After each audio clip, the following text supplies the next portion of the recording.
17 children leave their beds at the exact same time. Only one stays behind, and that single detail changes everything.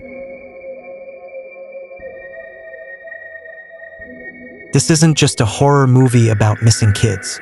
Weapons, 2025, is a puzzle, one that hides its real meaning behind silence, fear, and broken adults.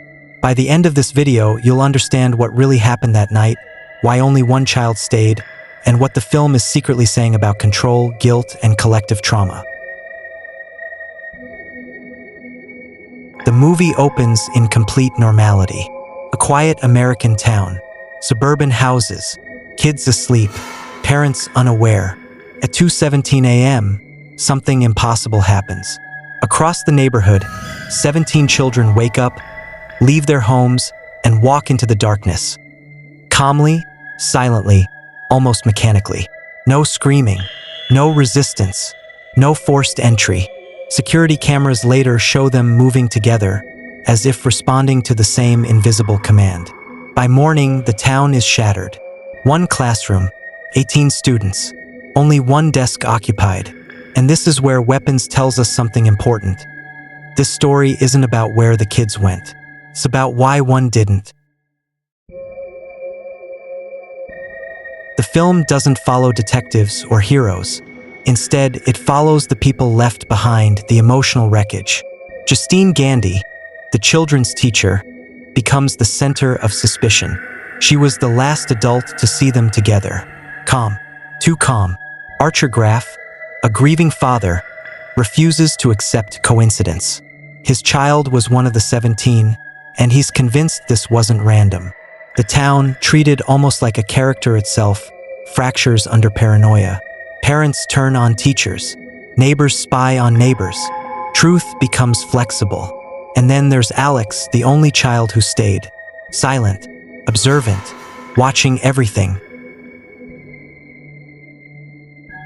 At first, everyone assumes an external threat. Kidnapping, cult, human trafficking. But the film carefully dismantles this idea. No vehicles, no footprints, no struggle. The kids weren't taken. They left willingly. And that's infinitely more terrifying. Alex becomes the emotional anchor of the film. When questioned, he doesn't say much.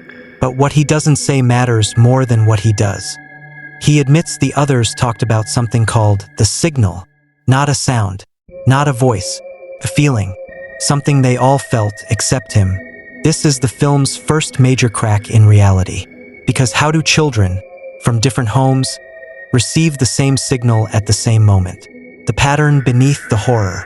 As the investigation deepens, strange patterns emerge. All 17 children had recently failed a school evaluation. All had parents under extreme emotional pressure. All lived in households ruled by control, expectation, or fear. The movie subtly suggests something radical. The children weren't escaping danger. They were escaping the world that shaped them. The teacher, Justine, becomes the town's scapegoat. Parents accuse her of indoctrination. The media paints her as cold, manipulative. But flashbacks reveal the truth. Justine didn't teach them facts. She taught them obedience, rules, silence, structure, preparation for a world that demands compliance. And that's where the title Weapons starts to make sense. The children weren't weapons. They were being sharpened into them.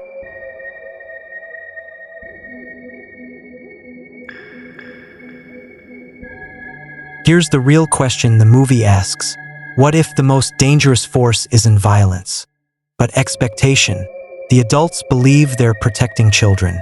But every rule, every demand, every pressure becomes another brick in a cage. The challenge isn't finding the kids. The challenge is admitting why they wanted to leave.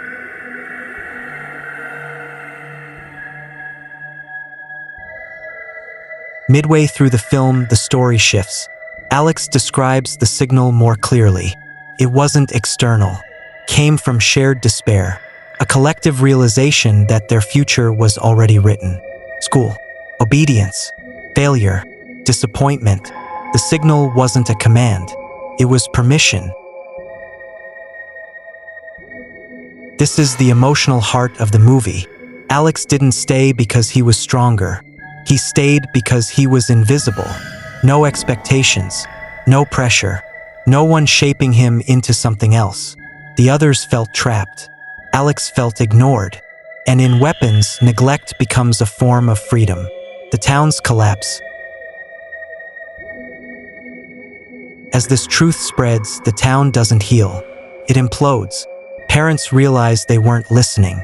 Teachers realize they were enforcing, not guiding. Authority loses meaning. The horror isn't supernatural anymore. It's social.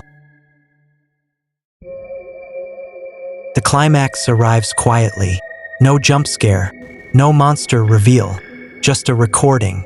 A final video left behind by the children. They didn't run away. They didn't die.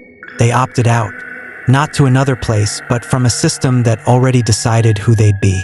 And the most haunting line of the film lands. You taught us how to follow. You never taught us how to choose.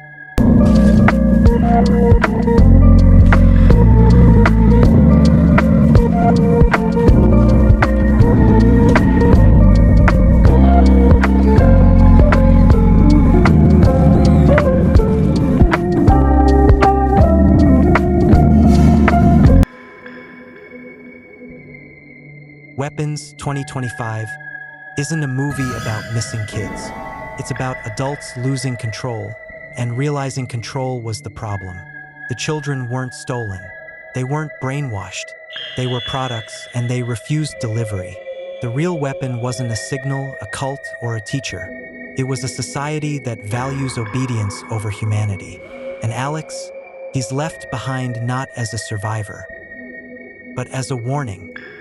If this movie messed with your head, wait until you see what happens in the next explained video on your screen right now.